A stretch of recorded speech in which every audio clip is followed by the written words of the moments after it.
Hey folks, that was sprint number 1.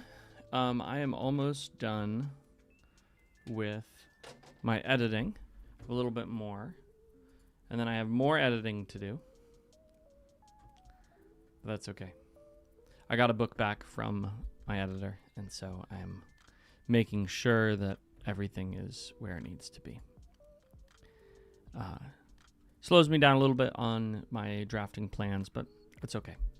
I also have a lunch meeting at 11:30, and so I will be closing down the stream a little bit early today. But today's going to be a little bit more relaxed. So if you have any questions or thoughts, feel free to ask them. The book I got back from my editor is Body Refinement. So we started it not last Thursday, but the Thursday before. So I started drafting on the 22nd, that book. And I am going to be done today. It's being sent off for formatting today, which is pretty solid. It's about the cadence that I want to try to keep. The best part of working with an editor is that they see things you don't see. I am constantly astonished how I will go through meticulously and comb through and make edits, and then I will post something and I get like 15 edits on the chapter. And it's like, what the heck? I literally just went through this with a fine-tooth comb multiple times. What's up, AP? A fine-tooth comb multiple times, and yet I was completely blind to so many of the problems. And so I have an editor who I've worked with through Athon, and now I'm working with independently, and I really like her editing style. Very light touch, but she generally doesn't miss stuff, and I just appreciate that. I am self-publishing Body Refinement. I'm moving back into self-publishing. I love Athon. Those guys are awesome. They're really good at what they do. I have next to nothing bad to say about Athon. And the only bad things that I would have to say are more just preferences, but like I understand why they do what they do. They're fantastic. And if you are considering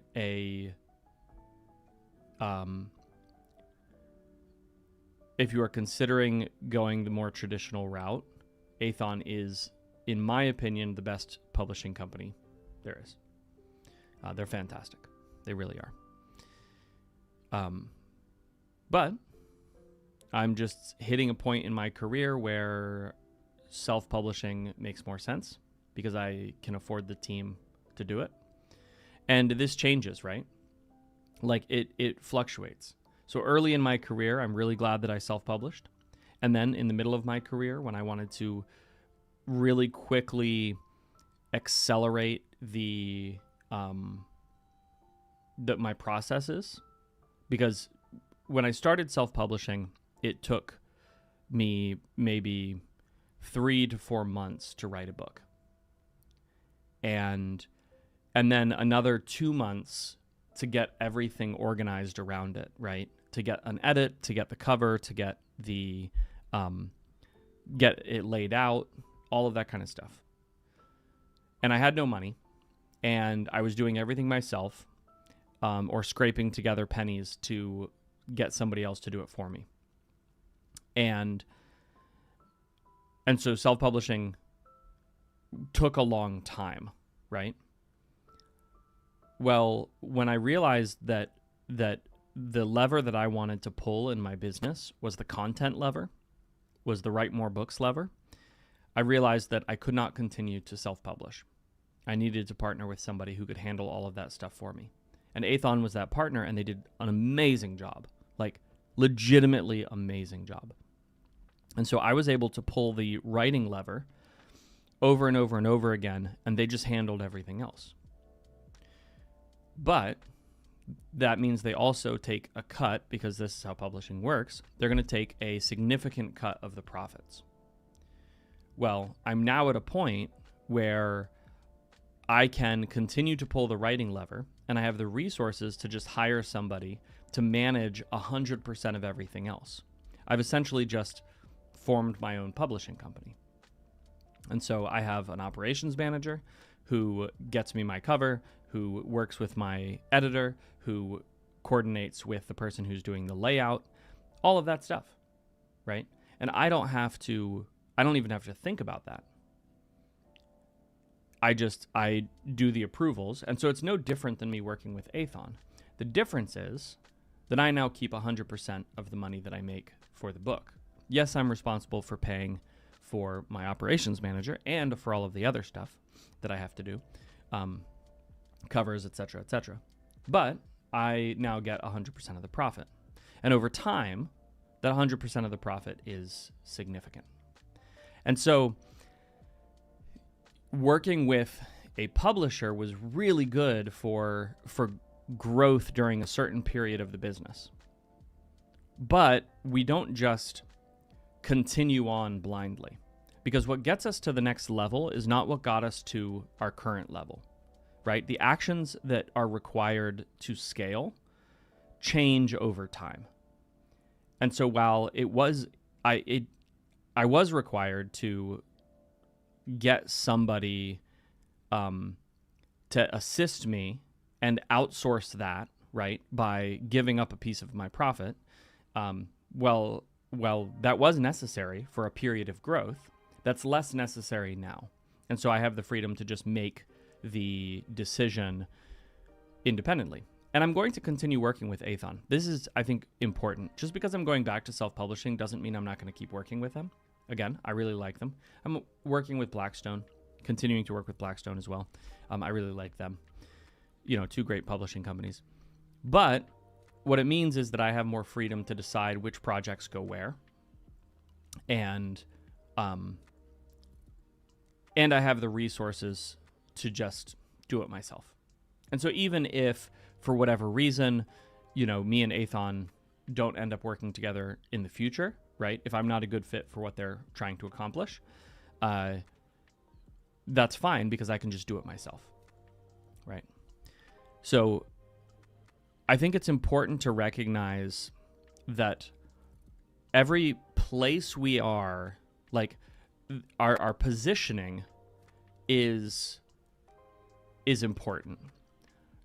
Understanding where you are in the process so you can make the correct decisions is really important. Because if you try to make the same decisions as an author who's doing 6 figures or 7 figures when you are making no money, you will continue to make no money, because the decisions that they're making are specific to their circumstances. In the same way that if somebody who's doing 6 or 7 figures makes decisions like they're making no money, they will make no money, right? The things that you need to do to maintain your level and the things you need to do to get to the next level change over time. So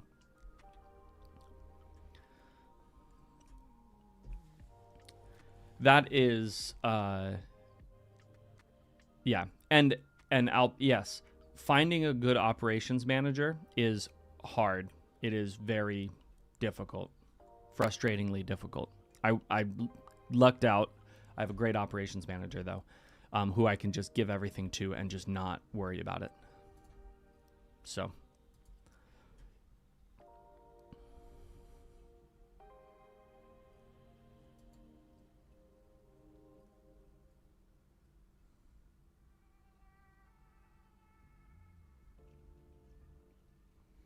Yeah.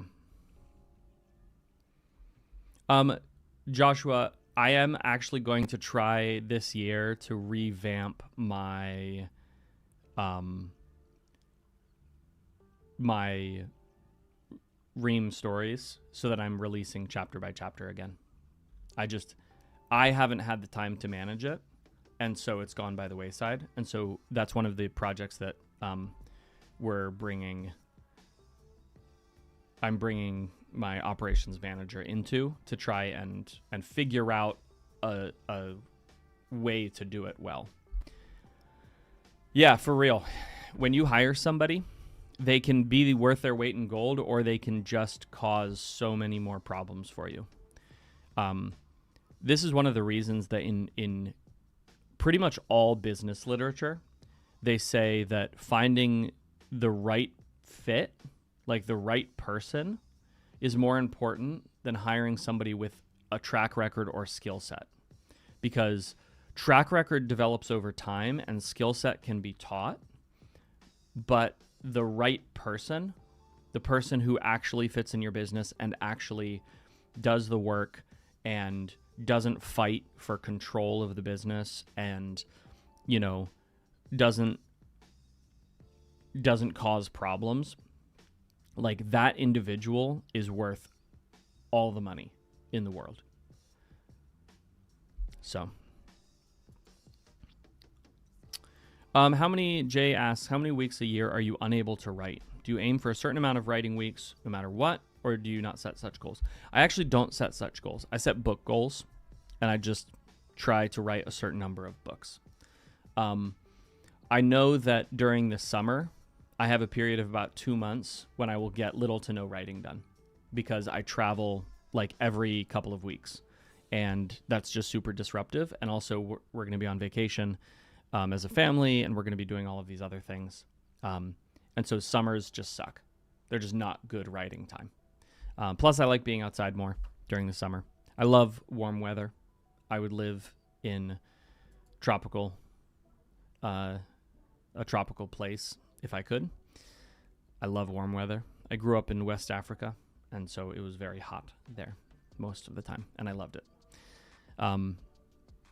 So during the winter, it's great because I just sort of hunker down and write as much as I can. During the summer, I know that I'm just not going to get a lot of writing in, and I'm just sort of okay with it.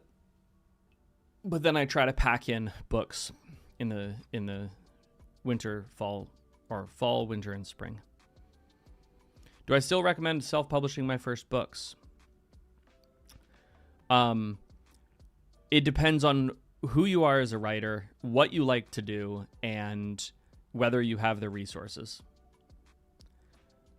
I recommend that if you really like writing and you don't really like business, that you go with a publisher. I recommend that if you really like writing, but you also like business, you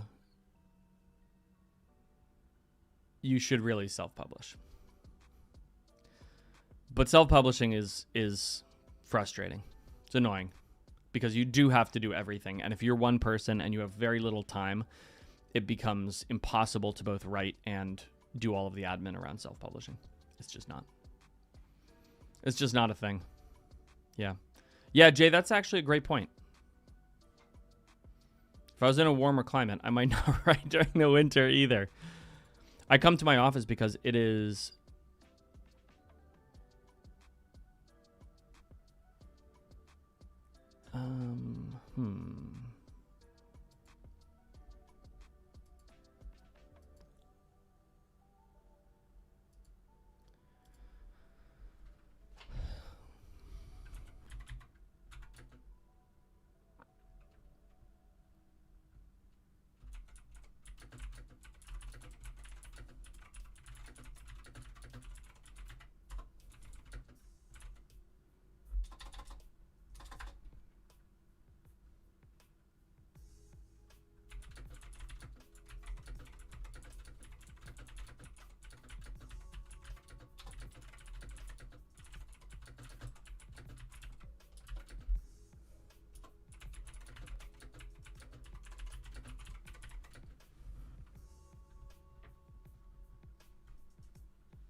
Yeah, Jay.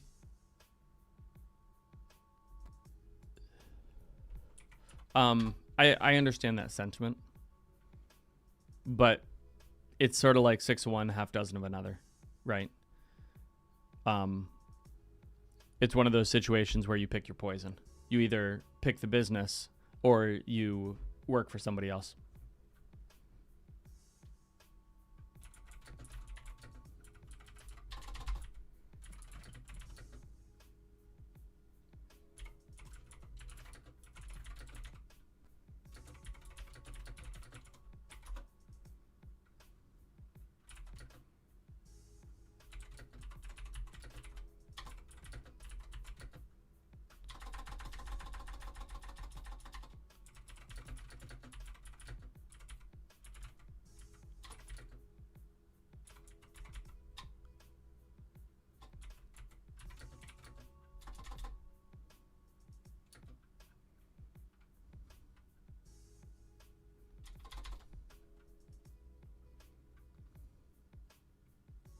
All right. Yeah, AP, I think that's a big part of it too, is one of the reasons that I had success. I genuinely believe this. One of the reasons that I had success in as an author is because I spent the time to learn the business. I spent the time to understand the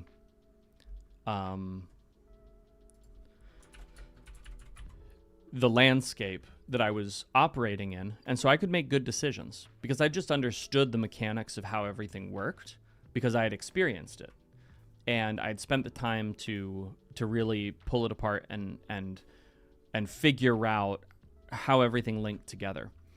And so when I was approaching a publisher, or when I was thinking about, do I invest in this, that, or the other thing, for marketing or whatever, I had a very clear sense of like, yeah, this is a good idea, or no, this isn't a good idea, because I understood the actual mechanics of it, right? And so self-publishing is very helpful in that regard.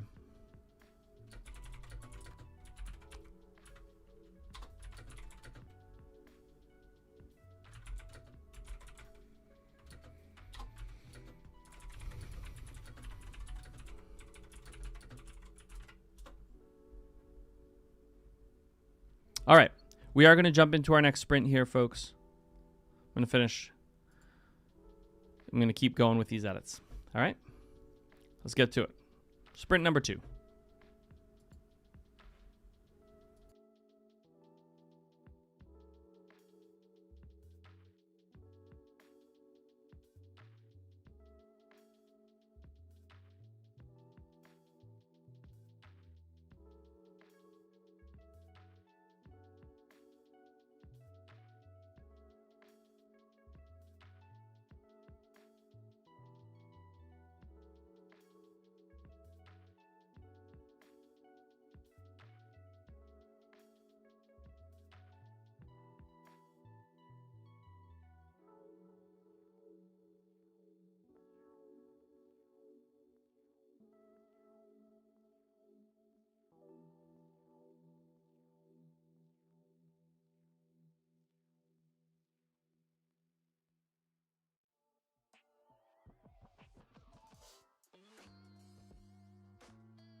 All right, folks, that's sprint number 2.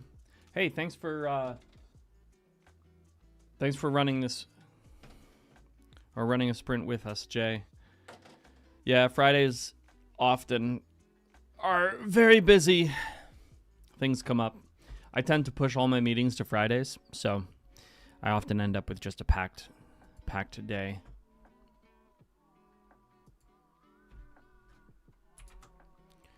But all right. Well, folks, let's go ahead and jump into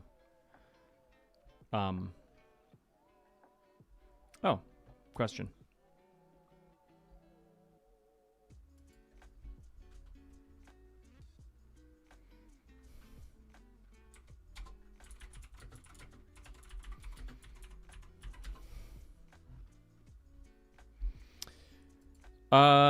Let's see.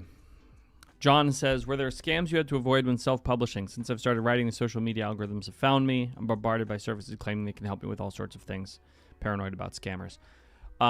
I come from the sales world, and so I am very, very familiar with just scams and people trying to sell you services.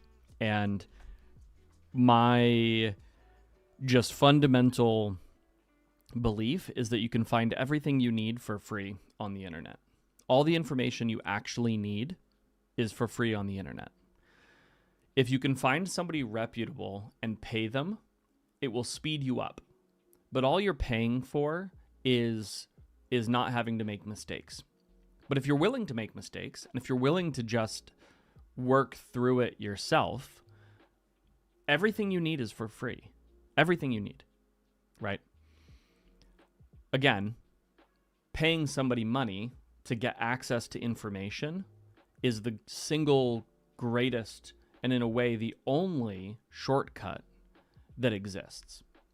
And so when you see someone who's like, hey, pay me thousands of dollars and I'll tell you how I did this thing, the mass majority of them are not worth it because they're not actually going to tell you how to do the thing. But if you can find somebody who has genuine success and they are a competent teacher and you pay them, you will accelerate yourself so incredibly fast. That said, when I started out, I just did not do any of the, no, you pay for no services. You do everything yourself. Or you find a reputable publishing company and you lean in and do what they tell you to do, right? There are two major mistakes that I see people making in this specific regard. And the first is that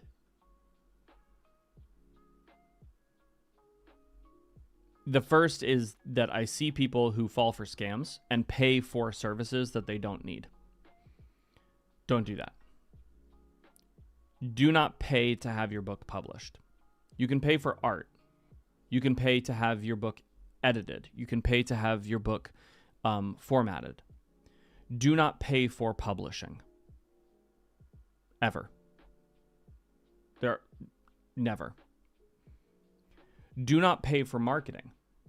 If this is your first book, it is not worthwhile to pay for marketing. Do not pay for advertising. If this is your first book, or if you're early in your career, it's not worth it. Do not pay for anybody who will give you a package for anything. Just don't.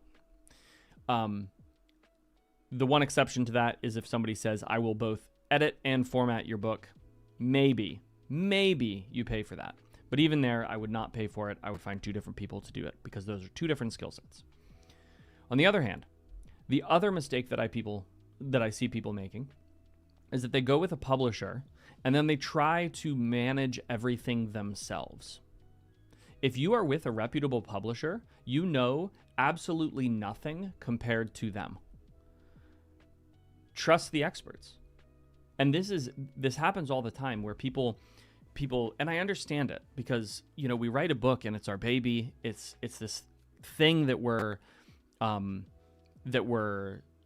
so proud of. And so we hand it off to a publisher and then we want to try and micromanage the process.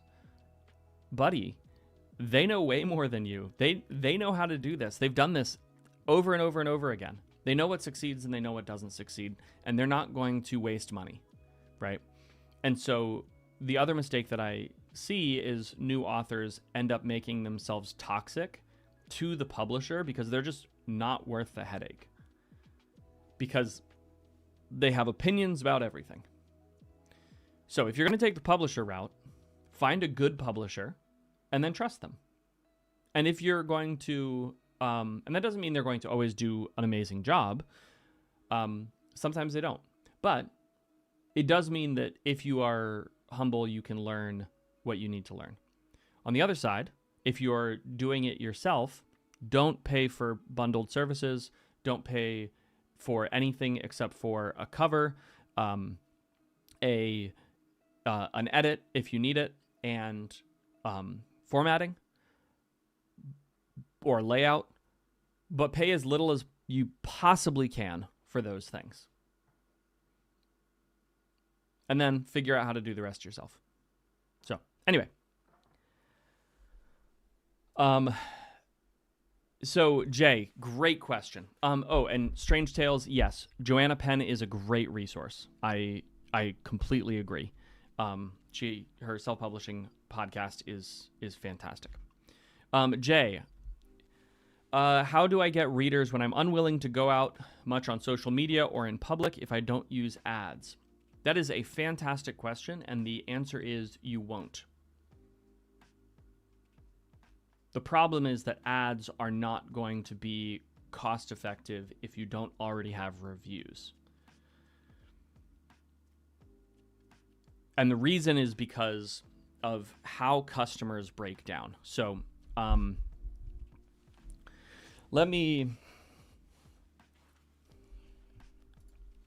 Okay. So, customers break down into a couple of different categories. All right. We're going to put our business hat on.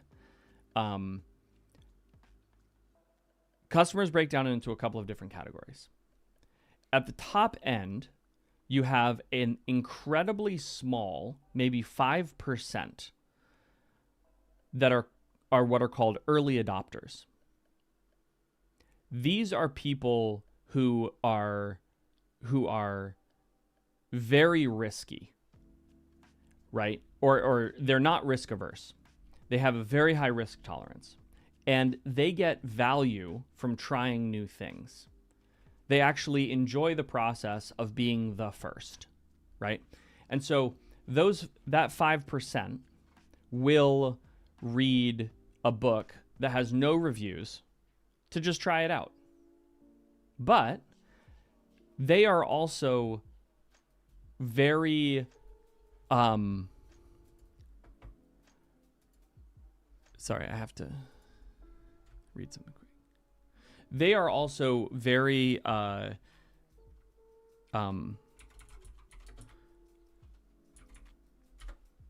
they're very critical, right? They're going to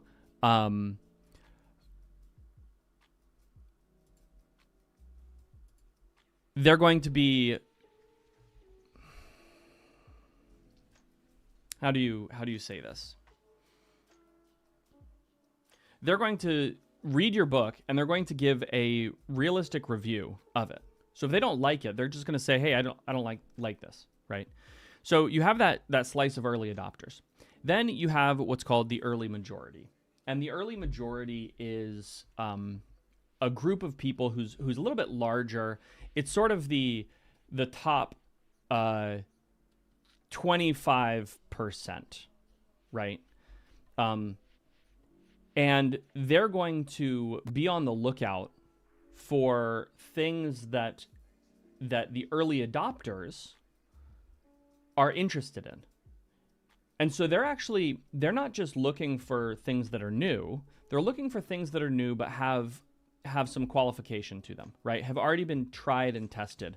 But they have a fairly high risk tolerance. And so they're going to read something that has a few reviews, right? Then you have what's called the late majority, which is the people who are going to wait until something has proven itself, like it works, and they're more interested in convenience. And so they're looking to outsource their decision-making process over whether they adopt something to other people. And so they're going to wait for the majority of the evidence to be in that this thing is good, right? And so these are the people that come in when you hit 100 reviews and you have a 4.5 and up, right? That's when you start to see these people in, and then your reviews will start to spike. And then the last group at the very end is laggards, and those are people who are only going to they're only going to adopt what is actively popular and what has been proven beyond a doubt, right? Now, there is actually a group at the very front called innovators, who are the top like 1 to 2%, but those people actually they don't exist as much in the book world because they're the people who are creating the stuff, right? That's in a sense the authors who are creating the new content, right? So the main ones we have to be concerned with are the early adopters, the early majority, the late majority, and then we can kind of ignore the laggards, right? So if you are advertising your books and you have very few reviews or no reviews, then the only people you are targeting are early adopters. The problem is that you are advertising to the entirety of the demographic, and only 1 to 3% or 1 to 5%, if we're being generous, of the people you are advertising to are ever going to read your book because they're the early adopters. They're the ones who will take the chance. The mass majority of everybody else, and in reading, and this is just anecdotal, but in reading, in book selling, in my experience, it's the early adopters are like 1%, not 5%, right? In technology, they're about 5%, but in fashion, they're even more. In fashion, they're like 15%. But in reading, I think they're 1%. And so to advertise to 1% of your potential audience is just a fool's errand. The degree of clicks that you'll get might be high, but the number of sales you'll get when somebody sees that you have, less than 10 reviews, no good, right? So the question is, how do you find the early adopters? How do you get yourself in front, of people, and then get through that early adopter stage and get up to the point where you're starting to attract the early majority, right? Because as soon as you get to the early majority, that's when the tipping point starts to happen, right? That's when you start to just automatically generate your sales. So again, this is a very business focused way of looking at book selling, but this is the core reason that I don't recommend people advertise their books. Instead, I think that marketing through social strategies early on is the best way. And the reason for that is because when people like you, the rules change. And so if you can develop a parasocial relationship with people, they are more likely to give your book a shot. One of the reasons that Royal Road is so effective for people in building that initial audience, and it was very effective for me in building the initial audience, is because Royal Road is built for early adopters. The entire structure of the site is built for people who are willing to take a chance on a couple of chapters. And so it is literally designed to give early adopters the opportunity to read your book, put a couple of comments on it, recommend it to their friends, favorite it, whatever. And then as it climbs in the rankings, it's very quickly picked up by the early majority. Late majority doesn't read on Royal Road. They wait for it to come out on Amazon because they want to see what's already good, what's already popular, right? So that was my other rant for the day. But this understanding of the way that customers adopt new things is really, really important. Now, once you have a couple of series out that are successful, or once you have a couple of series out that have proven themselves to your reader base, it's much easier to then introduce a new series or a new book, because everybody has the weight of evidence, right? And so I don't need to worry about attracting early adopters anymore, because my audience has already grown to the size that I am starting to get to the late adopter stage, right? So, yeah, those are my thoughts. Hopefully they're helpful to you. But let's get back into your question, okay? Because the question is actually, how do you get readers when you're unwilling to go out much on social media or in the public? And again, the answer is you don't really. But remember, you can set yourself up as a product brand, and you can advertise it, or you can market as a product brand instead of marketing as a personal brand. And as soon as you make that shift, and instead of it being about your face or your personality, if instead it's about the product, though it's slower to grow at first, you will find those people who are willing to take the chance, right? And what I would recommend, and I was just talking to somebody on an interview about this that'll come out next week, but what I would recommend is that you focus on values. What you want to do is you want to communicate to your potential customers based on values. These are the things I value, which is why I write the way I do. This is what you're going to find in the book. If you share these values, you're going to enjoy this book. And when you do that, you're going to find that people self-select in, because that's what people are really, truly looking for. When they read a blurb, when they read a title, when they look at a cover, they are first and foremost identifying, does this fit the values that I have? The second thing they're looking for is vibe. Does this fit the vibe of what I want to read? So I would always recommend, if you're a product brand, talk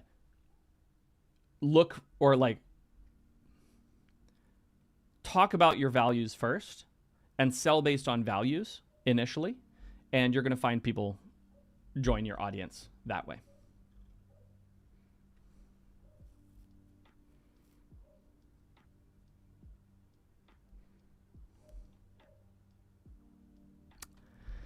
So, oh no. So, Mav, Royal Road is a specific site with a specific reader base.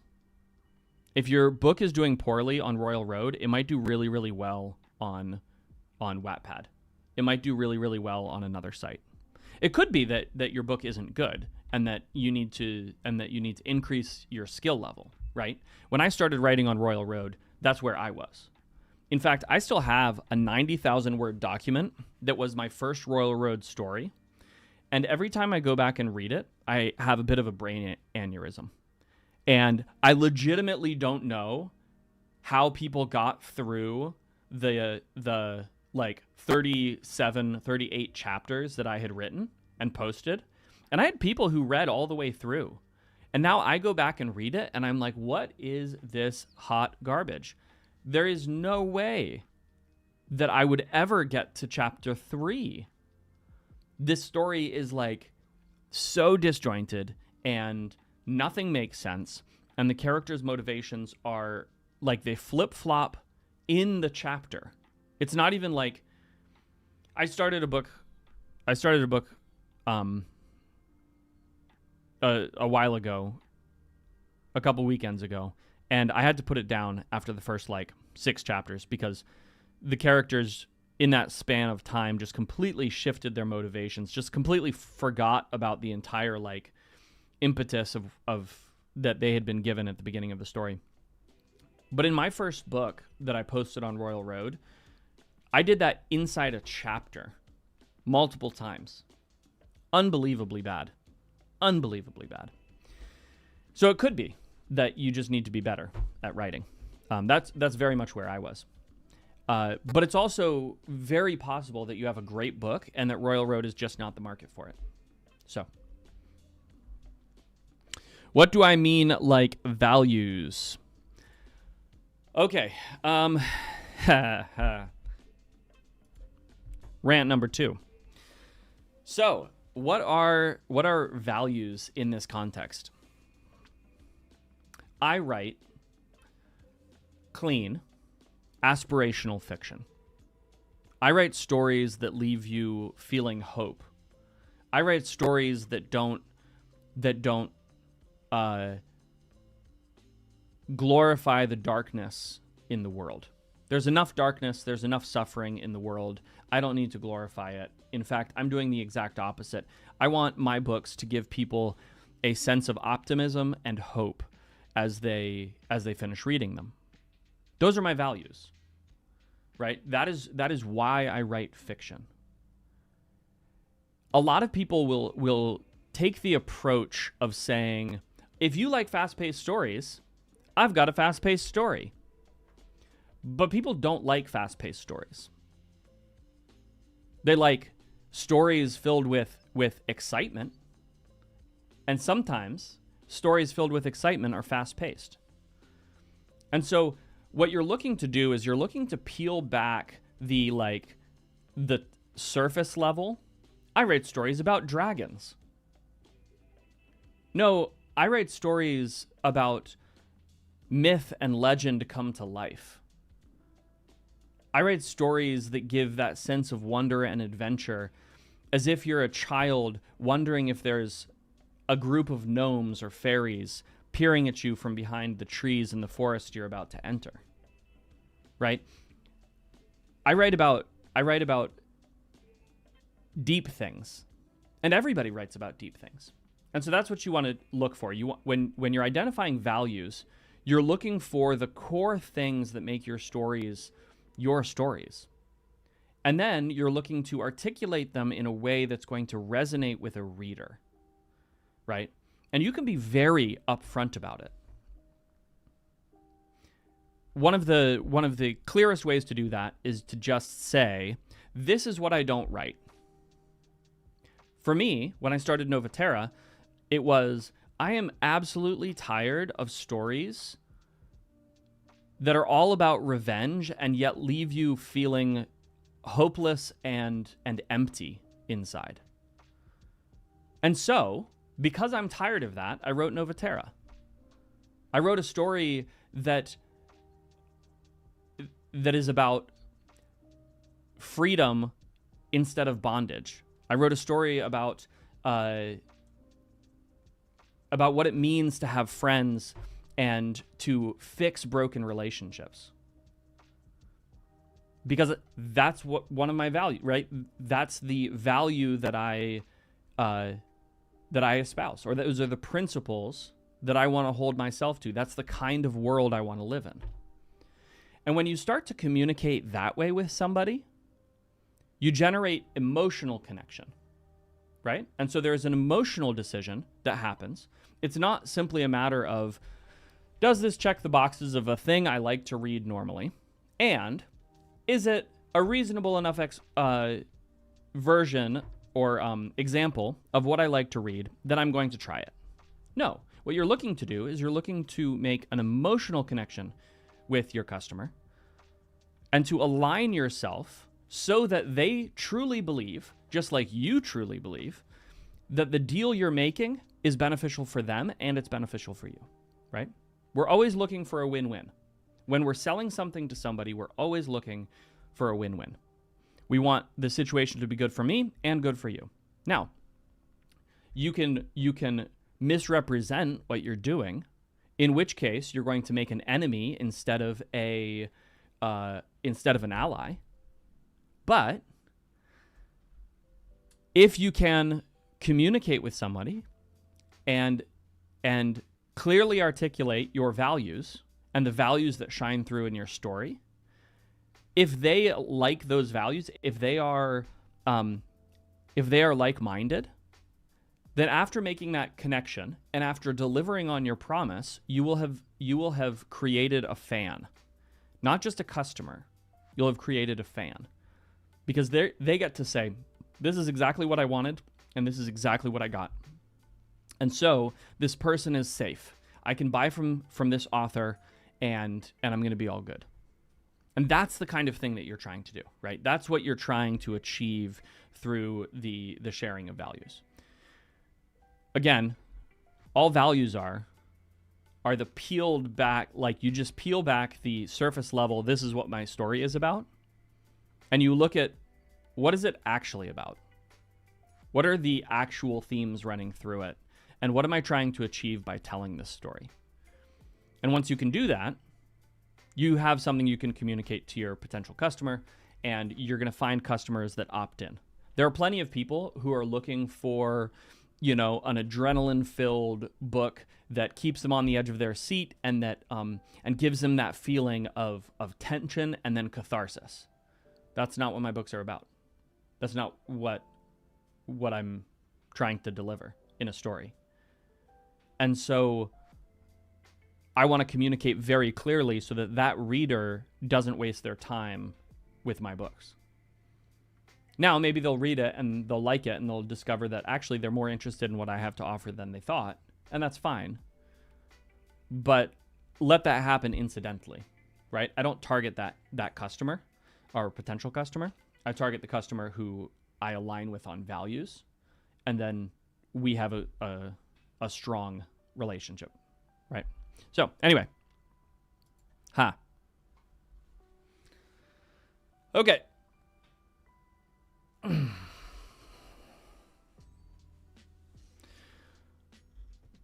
So hopefully that was helpful for you, and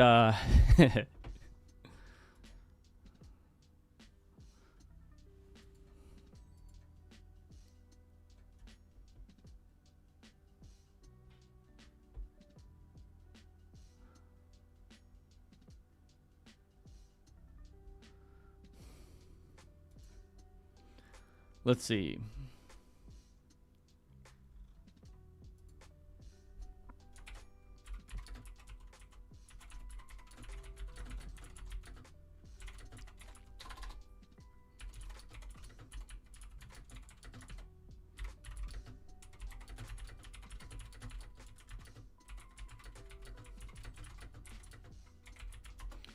All right, we are going to jump into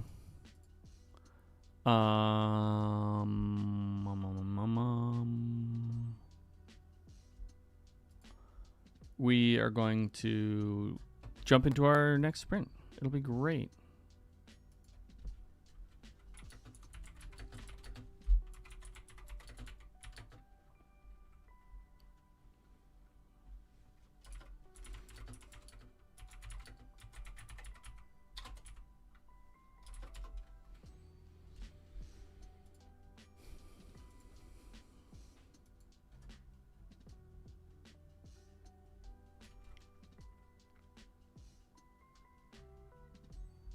That's okay. Jay, thank you for hanging out with us. Thank you for your questions. It's been fun to chat about this stuff. And hopefully, it's been helpful for you guys. But we'll be here next week, so come back. All right. Let's go ahead and jump into this next sprint. Actually, I'm going to use the bathroom first. I'll be right back.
Sure.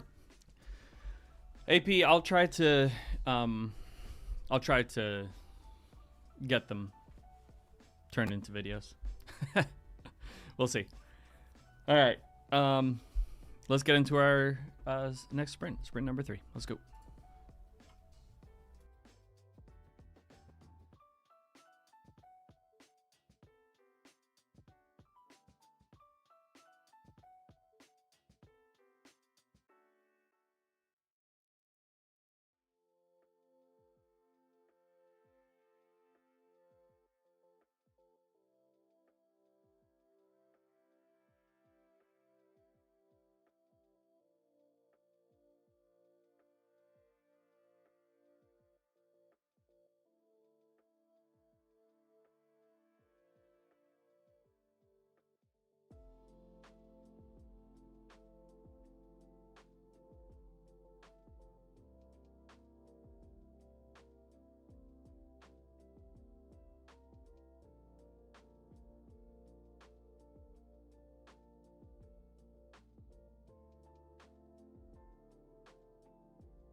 All right, folks, that was sprint number 3.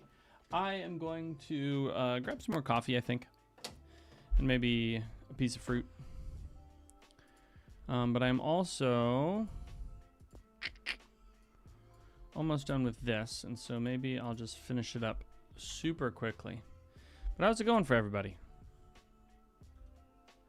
Are you managing to get some things done with these sprints? I certainly hope so.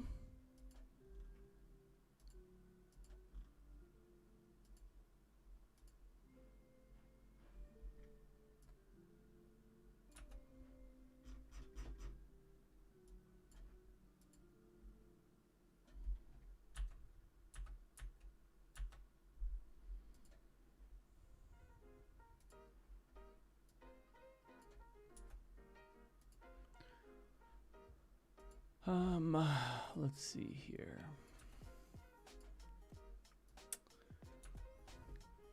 Good morning. I do want to get into another sprint. And we'll probably only be running 2 more sprints before I'm done, because, again, I have a meeting that I should probably get ready for.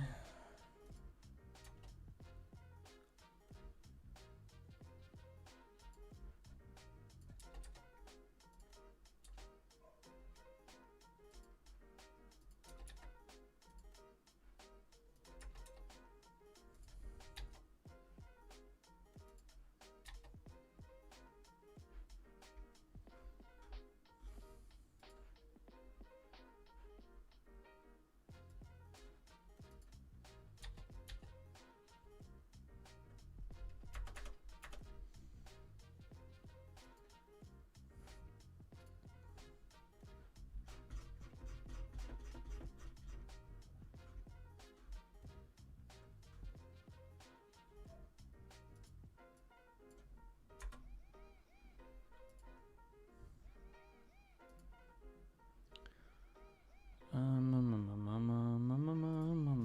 am I doing? This is what I'm doing. Bam.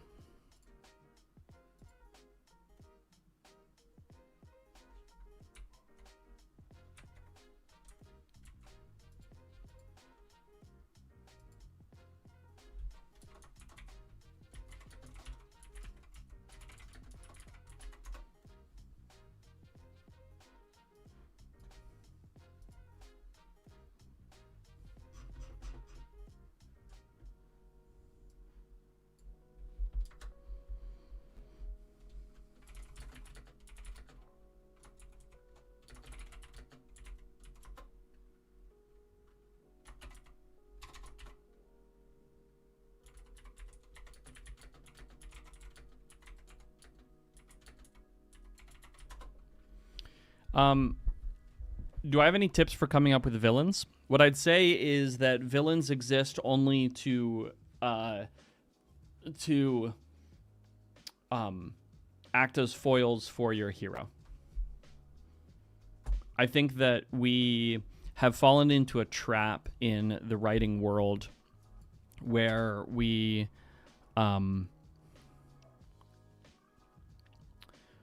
assume, and I know I talked about this the other day, we assume that villains they need to be complex, and they need to have their own motivations, and they need to be a well-rounded character.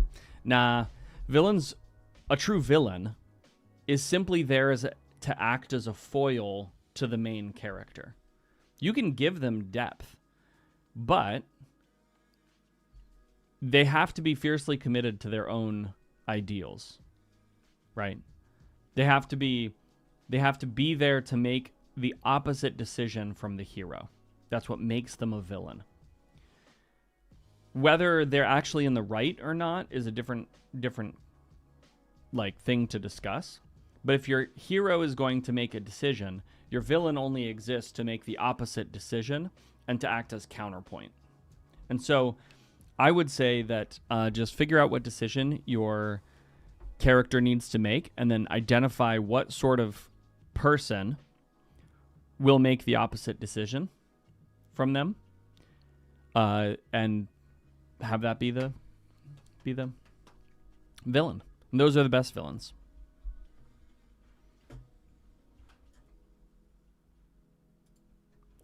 All right. I'm going to go. Yeah, so a simple example would be my character needs to, my main character needs to go find a sword so that they can defeat the evil dragon, right? But finding the sword and defeating the evil dragon will require self-sacrifice. On the other hand, you have a villain, right? And the villain might be also trying to find the sword. But they're trying to find the sword for an evil purpose, for a selfish purpose.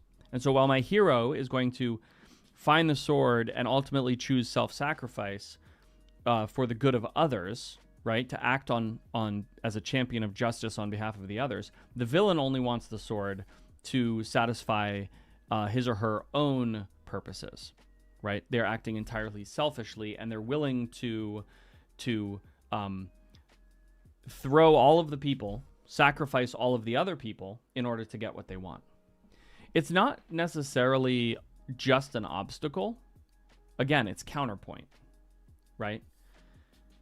And so you're looking for something that provides the opposite side of the coin.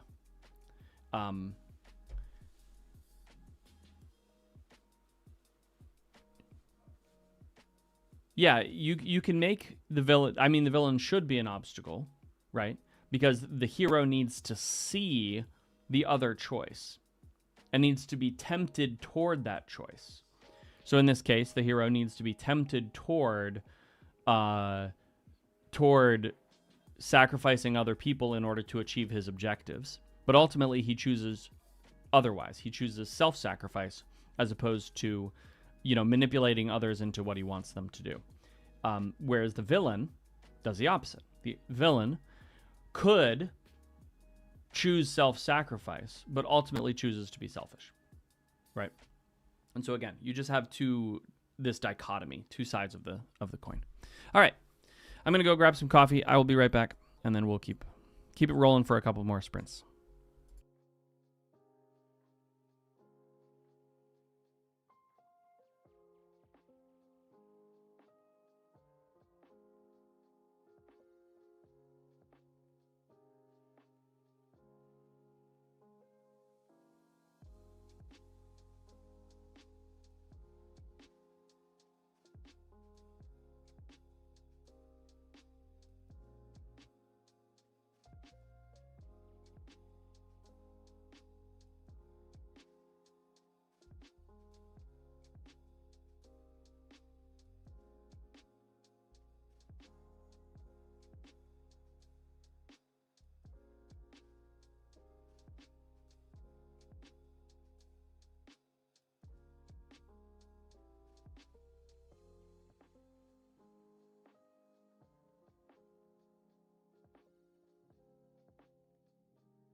All right.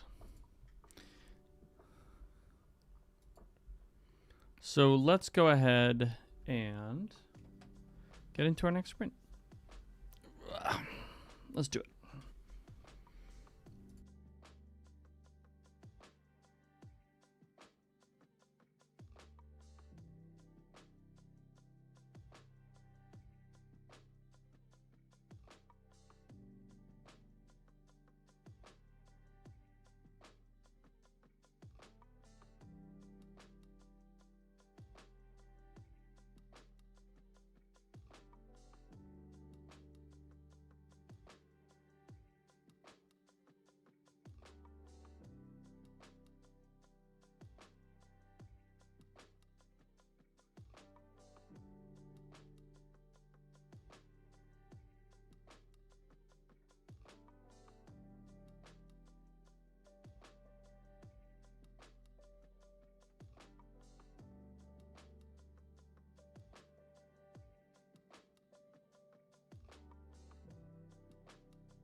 All right. Well, folks, we're going to sneak one more sprint in. And then we're going to be done for the day and done for the week as far as these sprinting go, as far as the sprints go. But we will be back next week. So, what's up, Jordan? Let's go ahead and get ready for one more sprint, and we'll get going. I just want to say, I really appreciate all of you. Thanks for hanging out with me. Thanks for doing this. All right, let's go.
All right, folks, that was it.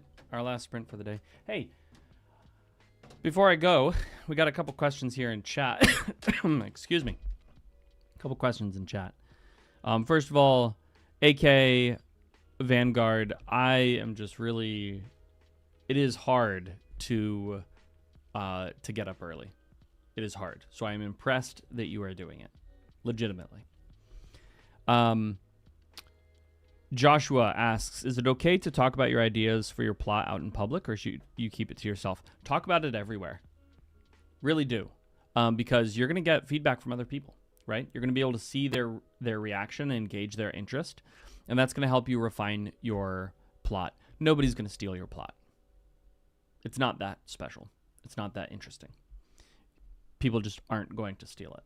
Because the thing about an idea for a story is that ideas are cheap. Everybody can have ideas. And if you've thought of something, realistically, somebody else has thought of it too. The question is, can you execute? And so the constraint is not, do you have good ideas? The constraint is, can you execute on your good ideas? And so there is absolutely no danger of talking about your ideas. Because even if you wrote down your idea in detail and gave it to me, and I wrote the same book that you wrote, based on the same outline, we would end up with two different books.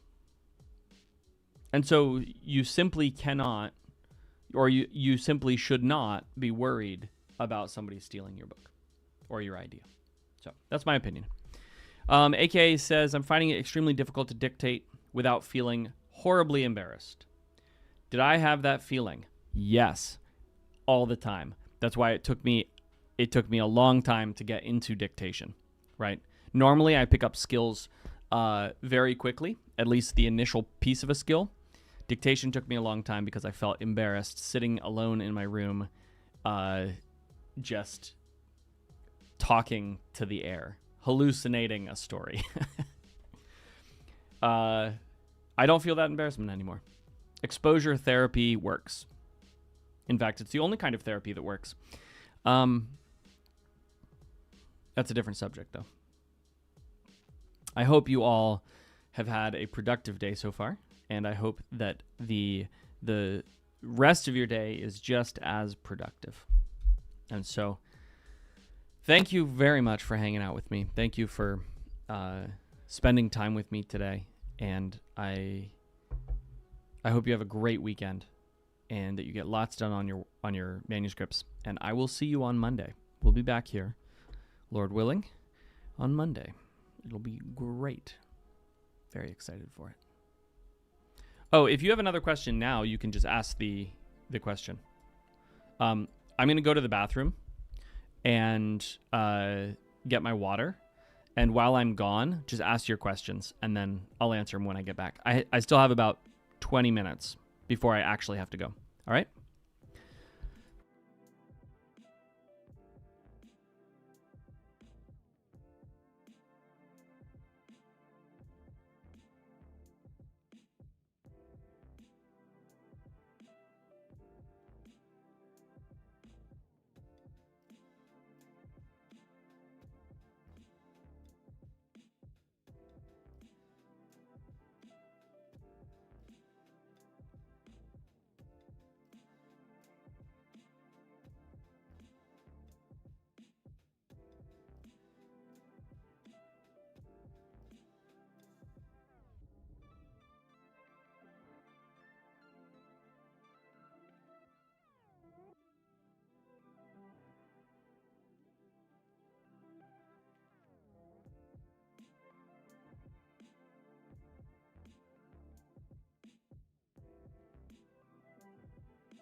All right, let's go ahead and answer some questions. Would you have family edit or look at your writing? And do you have a video on how to use Audacity for dictation? Joshua, all of my videos on dictation are in the course that I released on dictation, which is, I'll just grab the link because that is the easiest thing. So I built a course on dictation, everything that I talk about in dictation. I do like step by step on it, on my whole process, and it's there. Would I have family edit or look at my writings? Absolutely. If you have family who can edit, get them to edit. My wife was very kind to me. She doesn't like the kind of books that I write.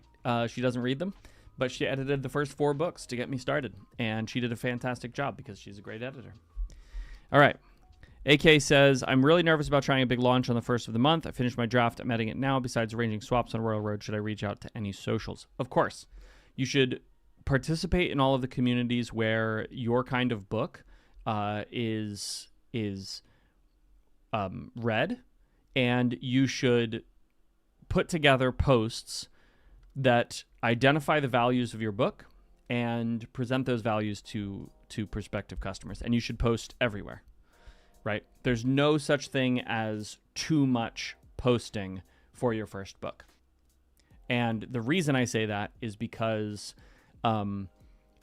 you have license, because it's your first, to be excited about it. I'm on book 40 something. There is such a thing as too much posting for somebody in my position. That threshold is also very high though. And I've never reached it, if I'm being frank. But post everywhere you can. Ask other people to post for you. Be absolutely shameless about it. All right. John, have you found it difficult writing in a family-friendly way? I have a high tolerance for violence, and so I'm less concerned with the amount of violence, especially since I'm not being extremely graphic with it. But people do get their heads cut off. People do get their brains splattered. All of that kind of stuff. And what I've found is that most people who read fantasy have a high tolerance for that.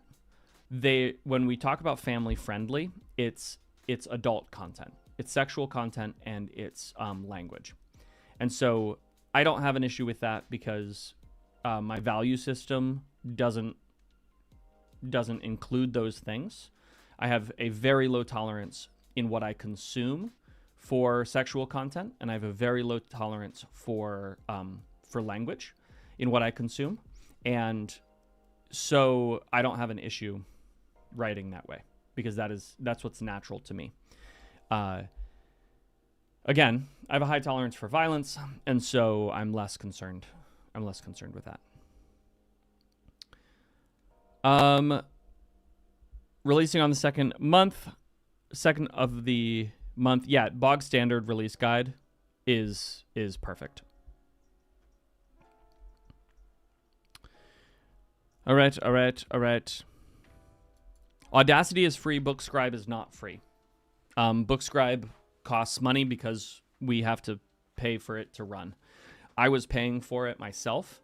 At a certain point, it just got untenable because of the sheer number of people who are using it. I can't pay for the processing. And so it costs money, but the money that you are spending covers the running of the site and the development of the site, if that makes sense. So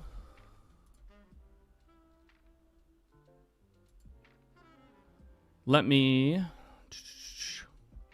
yeah, I think that's it.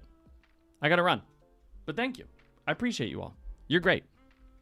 I will talk to you all.